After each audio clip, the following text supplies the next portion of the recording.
Namaku Maya. Dalam dunia yang bergerak begitu cepat, aku adalah seseorang yang dipaksa untuk terus berlari. Sebagai mahasiswi kedokteran tahun ketiga, hidupku diukur oleh tumpukan diktat, aroma kopi yang pekat, dan lampu meja yang tidak pernah padam. Namun, ada satu musuh yang tidak bisa kutaklukkan dengan obat-obatan atau logika: keheningan malam. Setiap kali aku mematikan lampu kamar kosku, kegelapan mulai membisikkan kecemasan. Tentang ujian yang gagal, tentang harapan orang tuaku yang terlalu berat, dan tentang kesepian yang menggerogoti. Aku menderita insomnia akut. Bagiku, tidur bukan lagi kebutuhan, melainkan sebuah kemewahan yang tak mampu kubeli. Sampai akhirnya, aku menemukan sebuah aplikasi bernama Silent Night. Layanan itu menawarkan sesuatu yang sederhana namun sangat kubutuhkan. Jasa teman tidur. Bukan pertemuan fisik, melainkan suara. Seseorang yang akan membacakan buku, menceritakan dongeng, atau sekedar mendengarkan keluh kesahku sampai aku terlelap. Di sanalah aku bertemu dengan Elang. "Halo Maya, apa yang mengganggumu malam ini?" Suaranya rendah, hangat, dan memiliki getaran yang menenangkan, seperti deburan ombak di kejauhan. Elang tidak pernah menghakimiku. Dia tidak peduli jika aku menangis karena nilai anatom yang buruk, atau jika aku hanya ingin mendengarkan dia membacakan puisi selama 1 jam penuh. Hanya, aku merasa tidak cukup baik hari ini, Elang, bisiku pada ponsel yang kuletakkan di samping bantal. Kau sudah berjuang hebat hari ini. Sekarang, biarkan duniamu beristirahat sebentar. Pejamkan matamu, aku akan membacakanmu tentang hutan yang tenang di utara. Jawabnya lembut. Dalam hitungan menit, aku terbuai. Untuk pertama kalinya dalam berbulan-bulan, aku tertidur tanpa rasa takut. Suara Elang menjadi satu-satunya tempat aku merasa aman. Hubungan kami murni profesional melalui aplikasi. Namun secara emosional, aku mulai bergantung padanya lebih dari apapun. Kondisi awal hidupku terasa kembali stabil. Nilai-nilaiku membaik karena aku bisa beristirahat dengan cukup. Di kosan pun, segalanya tampak normal. Ibu kos yang ramah sering menyapa di pagi hari. Dan suasana lantai 2 yang dihuni para mahasiswi terasa tenang. Aku merasa telah menemukan rahasia kecil yang sempurna untuk menjaga kewarasanku. Aku tidak pernah menyangka bahwa suara yang begitu menenangkan itu adalah awal dari badai yang akan menghancurkan zona nyamanku. Aku tidak tahu bahwa di dunia nyata, pemilik suara itu berada jauh lebih dekat daripada yang kubayangkan. Segalanya tampak baik-baik saja, sampai sore itu, ketika sebuah truk pindahan berhenti tepat di depan gerbang kosanku. Seorang penghuni baru datang dan dia membawa kunci kamar yang tepat berada di sebelah kamarku. Kamar nomor 8. Kini tidak lagi kosong, dan kehadirannya membawa kegelisahan yang sulit kujelaskan. Sore itu, aku sempat berpapasan dengan penghuni barunya saat aku hendak mengambil jemuran. Sosoknya tinggi, dengan bahu tegap dan sorot mata yang tampak familiar namun asing di saat yang sama. Namanya Adrian. Dia hanya tersenyum tipis, sebuah senyum sopan yang sangat formal, sebelum masuk ke kamarnya dan menutup pintu. Malam harinya seperti biasa, aku merebahkan diri dan membuka aplikasi Silent Night. Tanganku dengan refleks menekan tombol panggil untuk menghubungi Elang. Aku butuh suaranya untuk meredahkan ketegangan setelah melihat penghuni baru yang entah mengapa membuat perasaanku tidak tenang. "Halo Maya, apa kau merindukan cerita malam ini?" Suara Elang menyapa dari balik ponselku. Aku menghela lega. "Sangat, ada tetangga baru di sebelah kamarku, Elang. Aku merasa canggung seolah privasiku sedikit terganggu." "Tetangga baru? Jangan khawatir, fokuslah pada suaraku saja," jawabnya lembut. Namun, di tengah percakapan kami sebuah kejadian aneh terjadi. Tepat saat Elang tertawa kecil karena ceritaku, aku mendengar suara tawa yang sangat identik berasal dari balik dinding kamarku. Suara itu bukan berasal dari ponsel, melainkan menembus sekat tembok kamar sebelah. Jantungku berdebar kencang. Aku membeku. Untuk memastikan, aku sengaja bertanya pada Elang melalui telepon. "Elang, apa kau baru saja mendengar suara kucing mengeong di sana?" Elang terdiam sejenak di telepon. "Tidak, di sini sangat sunyi." Beberapa detik kemudian ponselku bergetar.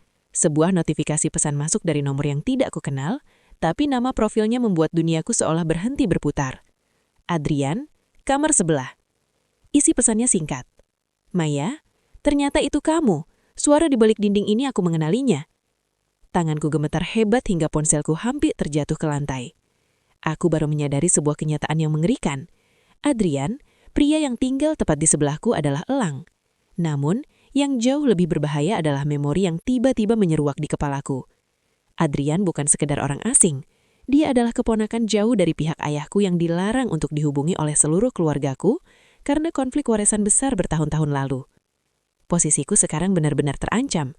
Jika keluargaku tahu aku berkomunikasi secara intens dengan orang buangan dari keluarga mereka, bahkan menggunakan jasanya untuk menemaniku tidur, beasiswaku dan kepercayaan orang tuaku akan hancur seketika.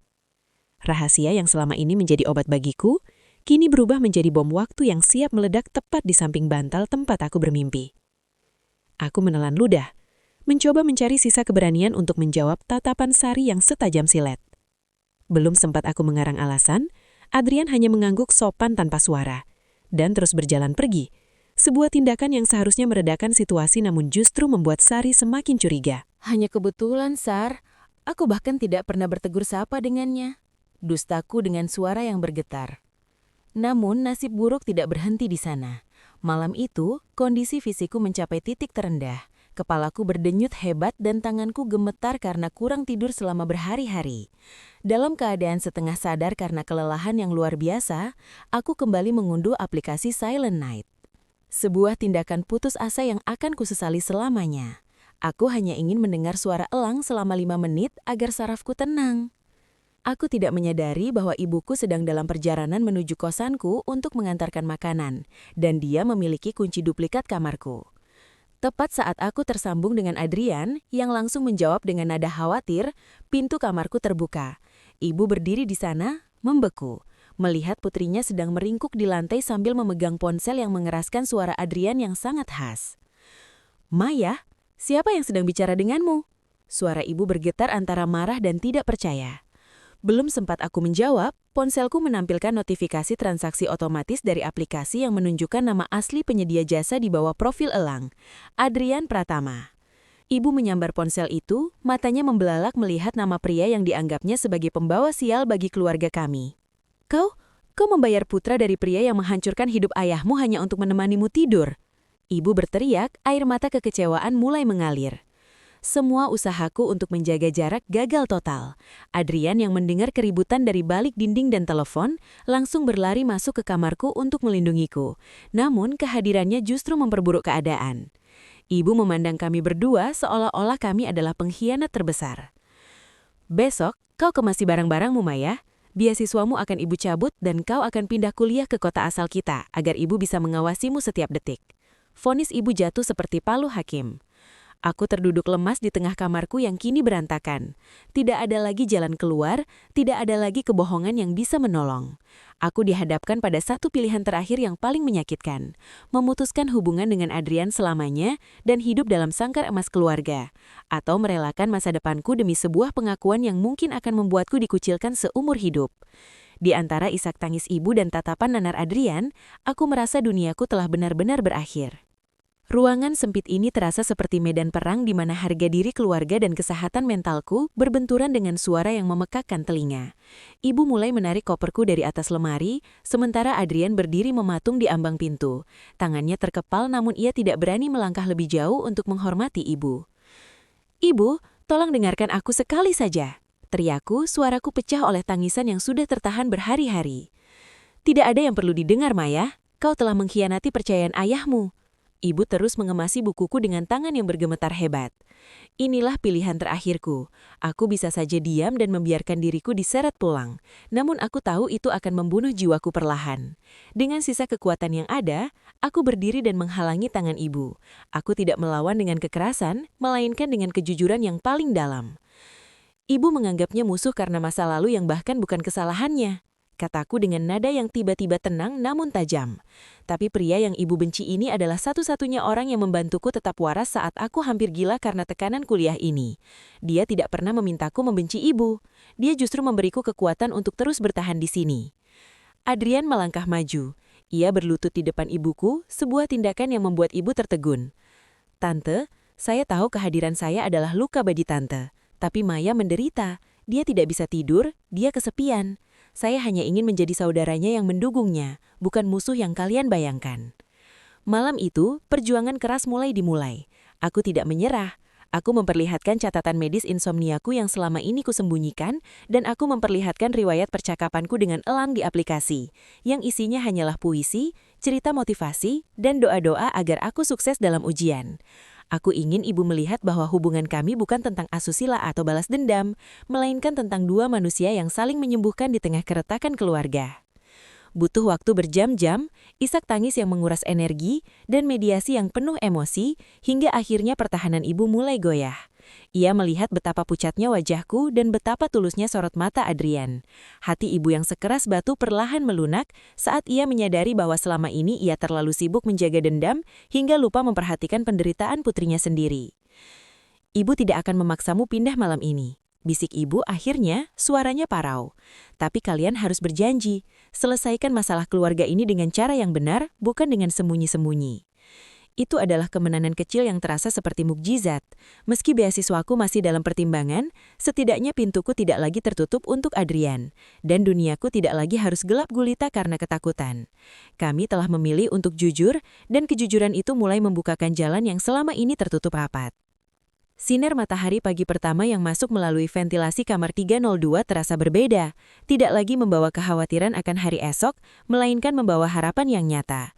Ibu akhirnya memutuskan untuk tinggal beberapa hari lagi untuk berbicara secara dewasa dengan ayah Adrian, mencoba merajut kembali benang persaudaraan yang sempat putus oleh ambisi dan harta. Ternyata kehilangan segalanya yang kutakuti di awal cerita bukanlah tentang kehilangan beasiswa atau reputasi, melainkan kehilangan diriku sendiri dalam labirin dendam orang lain. Melalui jasa teman tidur yang bermula dari aplikasi, aku justru menemukan kembali arti keluarga yang sesungguhnya. Adrian bukan lagi suara misterius di balik ponsel. Ia adalah bukti bahwa kebaikan bisa datang dari tempat yang paling tidak terduga, bahkan dari seseorang yang kita anggap sebagai musuh.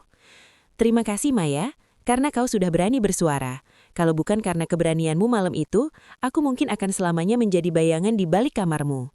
Aku tersenyum, merasakan beban berat di pundakku telah benar-benar terangkat. Kau yang mengajariku cara untuk tidak takut pada gelap. Adrian, sekarang aku tidak butuh aplikasi lagi untuk bisa tidur nyenyak. Pelajaran terbesar dari perjalananku di kos-kosan ini adalah bahwa aturan dan batasan terkadang diciptakan oleh rasa takut, namun hanya kejujuranlah yang bisa memberikan kedamaian yang abadi. Cinta dan kepedulian tidak mengenal status keluarga atau masa lalu yang kelam jika kita berani menghadapinya dengan hati yang bersih. Kini setiap kali aku mematikan lampu kamar, aku tidak lagi mendengar bisikan kecemasan. Aku mendengar detak jantungku sendiri yang tenang, tahu bahwa di kamar sebelah ada seseorang yang selalu mendoakan kesuksesanku. Dinding kamar 302 bukan lagi penjara rahasia, melainkan saksi bisu tentang bagaimana sebuah suara pengantar tidur bisa berubah menjadi simfoni kehidupan yang baru. Aku menutup buku harian ini dengan satu keyakinan, fajar selalu datang bagi mereka yang berani mengakui kegelapan, dan bagi mereka yang percaya bahwa komunikasi adalah obat terbaik bagi segala luka. Perjalananku sebagai mahasiswi mungkin masih panjang, namun kini aku melangkah dengan mata yang terbuka lebar, siap menyambut masa depan tanpa ada lagi rahasia yang tertinggal di balik pintu.